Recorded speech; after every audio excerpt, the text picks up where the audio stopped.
Waalaikumsalam warahmatullahi wabarakatuh. Bismillahirrahmanirrahim. Wassalatu wassalamu ala Rasulillah Sayyidina wa Maulana Muhammad bin Abdillah wa ala alihi wa sahbihi wa mawalah amma ba'd.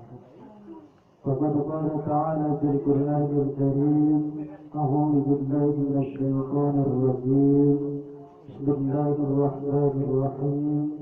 وَإِذِ ابْتَلَى إِبْرَاهِيمَ رَبُّهُ بِكَلِمَاتٍ فَأَتَمَّهُنَّ قَالَ إِنِّي جَاعِلُكَ لِلنَّاسِ إِمَامًا قَالَ وَمِنْ ذُرِّيَّتِي قَالَ لَا يَنَالُ عَهْدِ الظَّالِمِينَ. Sadaqallahul Azim. Yang saya hormati para alim ulama, para tokoh masyarakat, aparatur pemerintah, baik ketua RW, ketua RT, yang insya Allah yang kita muliakan, yang kita hormati sahibul hajat, yakni Bapak Sarumani sekeluarga besar. Mudah-mudahan anak yang sudah dikhitan, yang sudah dikhitan menjadi anak yang soleh, anak yang taat kepada Allah dan Rasulnya, berbakti kepada kedua orang tuanya, dan menjadi anak yang berguna bagi nusa dan bangsanya, terutama agamanya. Amin ya rabbal alamin. Bapak dan Ibu, singkat ya. Bojang, pegel ngomong banyak, cuma berikan ngoceh. Ibnu Athaillah beliau mengatakan di dalam kitabnya Al-Hikam, arih nafsaka minat tadbir, istirahatkan dirimu dari at-tadbir. At-tadbir adalah kerisauan hati untuk mengatur segala kebutuhan kita. Ya. Istirahatkan diri kita dari at-tadbir, kerisauan hati kita untuk mengatur kebutuhan kita, karena kebutuhan kita sudah dijamin oleh Allah Subhanahu wa ta'ala. Jadi jangan pusing-pusing kalau dalam hidup ini banyak masalah Bapak dan Ibu. Ya. Jangan pusing-pusing kalau kata duit hutang di warung. Betul nggak? Kalau kata duit hutang di warung. Warung yang satu tidak boleh hutang di warung yang lain. Setuju dah? Tidak boleh? Sudah. Banyak utang di warung. Banyak. Nah, keterlaluan pula banyak utang tidak bayar. Iya. Ada utang yang dijamin oleh Allah Subhanahu wa ta'ala. Allah yang menjamin untuk membayarnya Bapak dan Ibu. Hutang apa? Yang pertama, hutang hendak menikah, kawin. Jadi kalau bujang gadis kata duit hendak menikah, hendak kawin, hutang dulu baik dah apa? Ya dengan siapa yang ada weh? Yang ada duit. Weh, jangan ketip. Dengan ketip coba kawinnya ya.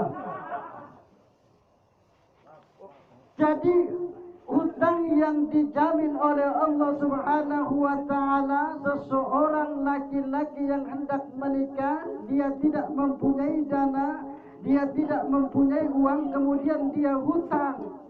Kemudian hutangnya itu tidak terbayar sampai dia meninggal dunia. Tapi niatnya bayar Pak. Ya, niatnya bayar, jangan tidak bayar. Kalau punya hutang, hendaklah kita berniat untuk membayarnya. Setuju? Setuju dah? Iya, jangan tidak nak bayar. Kakek perhitungan di akhirat gara-gara hutang 1.000-2.000 gagal masuk surga. Jadi kalau ada hutang, bayar-bayarlah. Ya, hutang di warung, jangan pura-pura lupa. Hutang dengan teman, jangan Jangan pura-pura lupa. Bayar. Ya. Takutnya apa? Karena perkara hutang kita gagal masuk surga. Tapi kalau niat kita hendak membayar, tidak terbayar hutang tersebut, maka Allah akan menjamin hutang kita. Asal ada niat. Niat kita hendak bayar, kalau ada rezeki, kalau ada duit, saya mau bayar hutang orang tersebut. Ya itu niatnya. Tapi rezeki kita belum dapat, misalkan. Ya. Kita jangan pusing-pusing, ya, memikirkan kebutuhan yang sudah dijamin oleh Allah Subhanahu wa Ta'ala. Yang harus kita pikirkan bagaimana kita melaksanakan perintah Allah. Apa? Wa ma khalaqtul jinna wal insa illa liya'budun. Dan tidaklah aku ciptakan jin dan manusia kecuali untuk beribadah. Ya. Jalankan perintah Allah untuk beribadah kepada Allah. Kalau urusan rezeki itu sudah dijamin oleh Allah Subhanahu wa Ta'ala. Sawabikul himam, berapa kuatnya keinginanmu, itu tidak akan bisa menembus takdir Allah Subhanahu wa Ta'ala, kata Syekh Ibnu Athaillah. Kuatnya kehimmah, kuatnya keinginanmu, pengen ini, pengen itu, tapi tidak akan bisa menembus takdir Allah Subhanahu wa Ta'ala ini. Makanya yang harus kita tingkatkan adalah ibadah kita kepada Allah Subhanahu wa Ta'ala. Jangan kita nak mikir ke usaha terus. Sholat lupa. Ya. Sholat lupa, ke musola lupa, ke masjid lupa, nanti jalan pun lupa. Ya.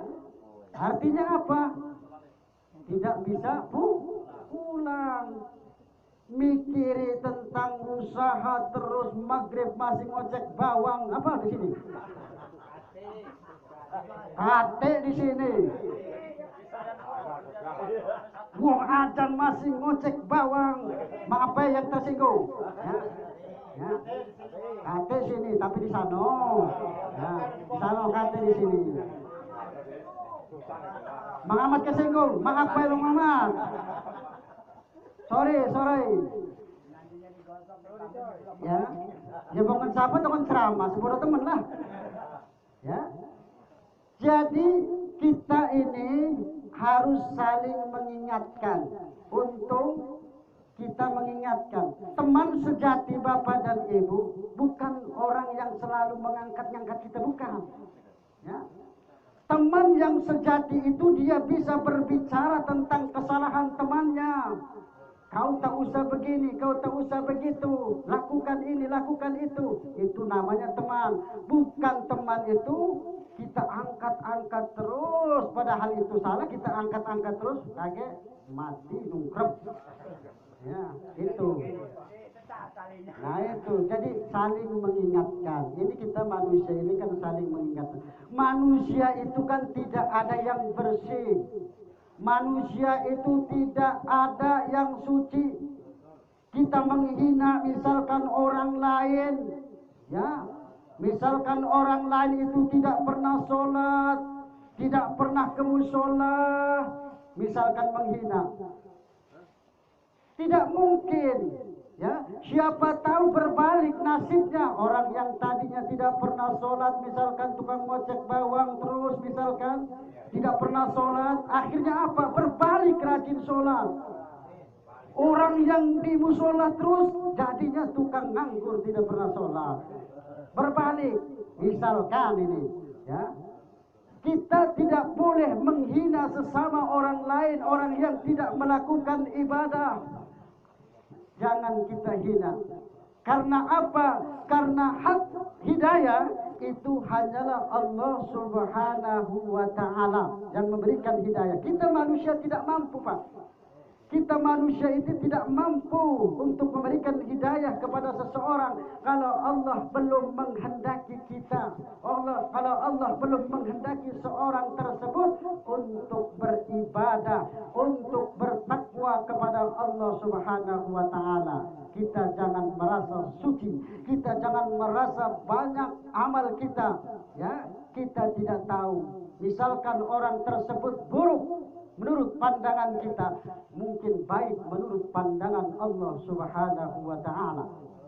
Ya, betul.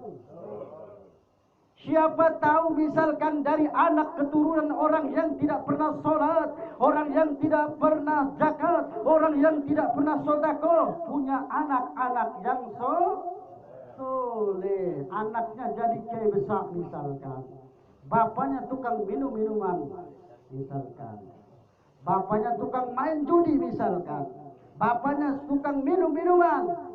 Kita tidak tahu anaknya, dia punya anak menjadi seorang anak yang soleh, menjadi anak yang soleha, menjadi seorang ulama, menjadi seorang kiai. Kita tidak tahu. Itu banyak dari nabi-nabi Bani Israel, itu ada ibunya itu bekas seorang pezina. Ada dari nabi-nabi Bani Israel itu ibunya seorang tukang zina, kemudian kawin dengan pendeta, dengan ini maka lahirlah nabi-nabi dari Bani Israel, itu salah satunya. Jadi kita tidak boleh menjelekkan nasab orang lain, tidak boleh menjelek-jelekan keturunan orang lain, dan kita tidak boleh menjelekkan orang yang tidak melakukan sesuai dengan yang kita inginkan atau sholat. Ya. Mendidik anak, Sermani punya anak kemudian dikhitan, khotana yaktunu khotnan, memotong. Ya. Khitan khotana yaktunu khotnan, memotong artinya apa? Sermani ini mempersiapkan anaknya tersebut agar menyempurnakan sholat. Ya. Kalau anak belum dikhitan, maka dia melakukan sholatnya tidak sempurna. Kenapa? Karena masih ada najis, ya. Masih ada najis, masih ada nempel, ya, bekas kencing. Makanya laki-laki itu disunat, dikhitan, wajib. Bagi laki-laki itu dikhitan, disunat agar membersihkan. Kemudian apabila dia sudah balik melakukan sholat, sholatnya sempurna, tidak ada mutanajis, tidak ada najis. Makanya ini ada memang kebanyakan penghuni neraka itu ada dari air kencing, Pak. Bu, hati-hati Pak, Bu. Kalau kencing cebok, Bu. Ya, kalau kencing cebok bersih-bersih. Ya, jangan habis dengan bapak bersih-bersih. Ya, ibu. Ya, ibu. Ya. Nah, iya, bapak diselentik, kalau ibu apa diselentik dah.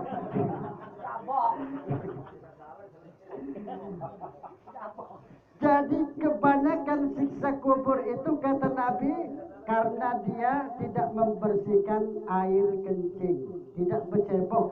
Itu orang kecewok sarung kita nih mah, ya. Orang kecewok, itu orang kecewok. Jadi bersihkanlah, hati-hati karena itu mengakibatkan siksa kubur. Nah ini, maka yang dikhitan tadi mempersiapkan. Ya, orang tuanya itu mempersiapkan agar anaknya ini menjadi anak yang soleh, agar menjadi anak yang rajin sholat, ya, beribadah kepada Allah. Tujuan dikhitan ini adalah bentuk ubudiyah, bentuk ibadah kepada Allah Subhanahu wa taala, dan kita mengikuti syariat Nabi Ibrahim.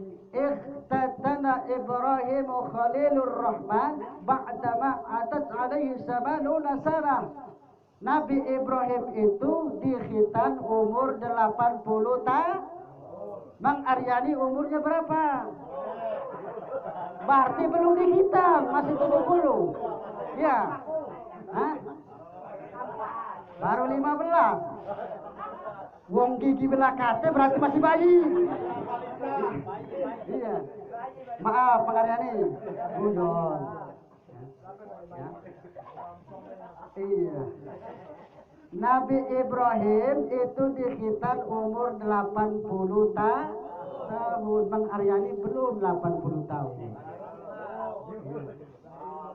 Baru 79. Iya. Cuman Nabi Ibrahim itu umurnya 300-an lebih. Ya berarti dia masih waktu itu masih muda. Coba kalau Bang Aryani disunat sekarang. Waduh, tidak mempan. Helot dagingnya. Iya. Tapi ya Nabi Ibrahim disunatnya dengan kampak. Ya, Nabi Ibrahim disunatnya dengan kampak. Kalau sekarang dengan laser. Ya, dengan laser sekarang. Kalau Nabi Ibrahim disunatnya dengan kampak. Tapi kalau perempuan macam mana sunatnya? Pakai silet. Dicuci doang. Bapak dan Ibu, kalau soal bicara begitu, laki-laki pasti. Ya. Tidak tahu kalau perempuan juga pasti membicarakan laki-laki, sama. Ya. Tapi antara perempuan dan laki-laki kalau di khitan memang berbeda, Pak. Memang berbeda, Bu. Kalau orang laki-laki kalau di khitan dikumpulkan handai tolannya, ya, dijingokkan kalau untuk laki-laki. Tapi kalau untuk perempuan cinta, ya, menang-menang, baru. Coba kalau diumumkan seperti lanang, pasti banyak nonton. Misalkan Bu gadis nak disunat, pasti ramai itulah Banten ini. Ya, ya. Misalkan Markona nak disunat, woi. Markona misalkan. Misalkan ini. Markona ini umurnya sekitar 15 tahun atau 17 tahun. Hendak disunat, diumumkan, pasti ramai Banten now.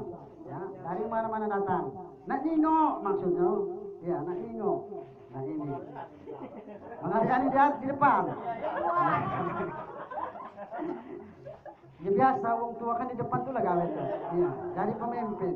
Jadi kalau dia dapat banyak, banyak tulah. Ya, tapi kalau giliran susah, dia susah juga. Yang duluan, ya. Nah itulah guna wong tua kita. Cuman Bang Aryani ini caknya kurang sehat ini. Caknya kurang sehat. Mudah-mudahan beliau diberikan kesehatan oleh Allah Subhanahu Wa Taala. Amin. Betul lah Bang Aryani? Iya. Nah iya. Dalam penerawangan.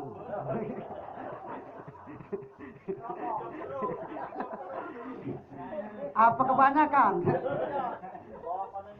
Mudah-mudahan orang-orang tua kita yang ada di Banten ini selalu diberikan kesehatan oleh Allah Subhanahu Wa Taala, dan kita juga semua yang hadir di sini diberikan rezeki oleh Allah Subhanahu Wa Taala berlipat ganda. Amin ya Rabbal Alamin. Dan terutama bagi anak yang dihitan tadi, mudah-mudahan menjadi anak yang soleh ya, anak yang soleh, berbakti kepada kedua orang tuanya, kemudian taat kepada Allah dan Rasulnya. Yakni anak ini bernama Muhammad Arka Maulana Ramadan. Muhammad Arka Maulana Ramadan. Tapi ya bagus lah Pak. Nama tuh bilang keren-keren dikit, jangan nama. Misalkan ya setan lah, ya taruhlah, atau ya iblis lah. Ya, itu. Jadi bagus. Nama itu berilah nama anak itu yang bagus, yang panjang-panjang seperti inilah. Muhammad Arka Maulana Ramadan. Jadi kan keren. Ya, jangan nama siapa? Aryani. Salwani. Aku sebetulnya marah dengan orang tua aku. Ngapalah nama aku Salwani doang itu. Iya. Keren-keren lah beri nama ini, cak ini nah. Keren-keren. Ya. Nah, jadi dengarnya kan lemah. Misalkan kalau jadi Ustaz Al-Muharram Al-Ustaz Muhammad Arka Maulana Ramadan. Kami persilahkan. Kan keren kan? Ini mah Ustaz Aryani. Ustaz Salwani. Keren namanya. Nah itu. Waduh, kalau nama penting yang sudah keterlaluan itu. Ya, tidak irus dulu.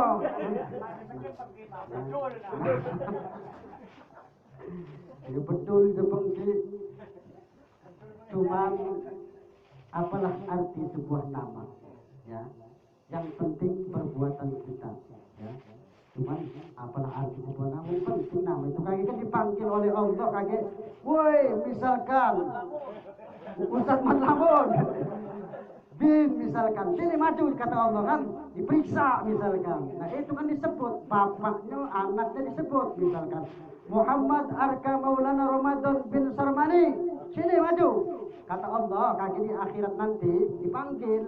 Nah itu jadi nama bapak nama anak itu disambungkan ya itu makanya kita sebagai anak harus mengetahui tentang nama-nama orang tua kita ya jangan tahu bapak kita bin lupa namanya kadang-kadang nama bapaknya tidak tahu aneh pula anak siapa bapak kau siapa lupa Ustaz ini pening anak siapa ini apalagi bapak tua dong ya kan bapaknya bin tidak tahu namanya anak siapa apa keluar dari batu ya kan aneh. Nah, jadi kita harus mengetahui karena apa? Karena nama orang tua ini penting nanti dipanggil. Dan kita juga kalau hendak berbakti kepada kedua orang tua yang sudah meninggal, kita harus tahu namanya siapa. Ngirim suratul Fatihah kepada siapa? Kakek mau ngawa kemana mana, ya kan? Tidak sampai-sampai karena apa? Tidak tahu nama bapak kita, ya. Cuman Allah Subhanahu wa taala Maha mengetahui. Innallaha sesungguhnya Allah itu maha melihat dan maha mendengar. Nah, itu. Jadi ini kita sebagai manusia yang dhaif, sebagai manusia yang lemah, inilah harapan kita bersama kalau kita pengen punya anak yang soleh dan jangan lupa kalau sudah diubrak-abrik untuk melakukan sholat, ya. Jadi anak itu orang gelem salat misalkan, gebrak-gebrak besar, ya, gebrak-gebrak, depan sholat, ya. Supaya apa? Supaya biasa semenjak dia kecil sholat, remaja sholat, dewasa sholat, tua sholat, kemudian disolat, nah, itu. Jadi supaya terbiasa ya, dari kecil. Sudah rajin sholat, ajarkan ngaji. Tidak bisa ngaji, titip kepada ustadz atau guru yang ngaji yang ada di kampung kita. Cuman pikirkan nasib ustadz. Jangan nitip pak. Ustadznya nak makan, bukannya malai. Bukan. Nak makan ustadznya. Kalau ustadznya makan besusah, nak mana ngajar. Kau baliklah, aku pening pada kau. Misalnya. Ngomong rumah ribut terus, anak ribut terus. Kau nak ini ribut pula di rumahku. Balik. Misalkan. Iya kan? Lah iya. Ustadznya sibuk ribut terus dengan rumah, mikirin makan. Anak pun ribut di rumah kita. Ini marah lah ustadz penting. Iya. Jadi harus memikirkan tentang nasib ustadz. Ustadz tidak meminta, cuman kalau ustadz diundang harus tahu diri. Iyalah, ustadz tidak meminta, tapi kalau ustadz diundang harus tuan rumah tahu diri. Apa? Isi amplopnya, ya sudah itu macam yang ngomong bukan aku. Terserah. Nah itu jadi ada keseimbangan. Jadi kalau ustadznya datang kan enak. Sohibul hajat juga kan enak, tidak gerundel dalam hati. Jangan giliran suruh tugas, misalkan suruh tugas ngaji. Kalau belum ngaji, silakan pak, misalkan pengantinan, misalkan silakan pak, duduk. Setelah ngaji, woi kate yang ngurusi dia. Setelah ngaji, orang ditoleh-toleh, saya kenal itu. Astagfirullahaladzim. Iya kalau balik ada ongkos misalkan, jauh pulau di sana, kilometer 12 misalkan. pergi tadi dijemput, tidak bawa duit Ustaz tadi. Nak balik, kasih duit sama amplop kita dirincu isinya tadi dengan tuan rumah. Nah inilah yang gara-gara kita sohibul hajat ini harus ngerti, tahu diri. Ya, ya. Jadi supaya sama-sama saling enak, ya, saling itu.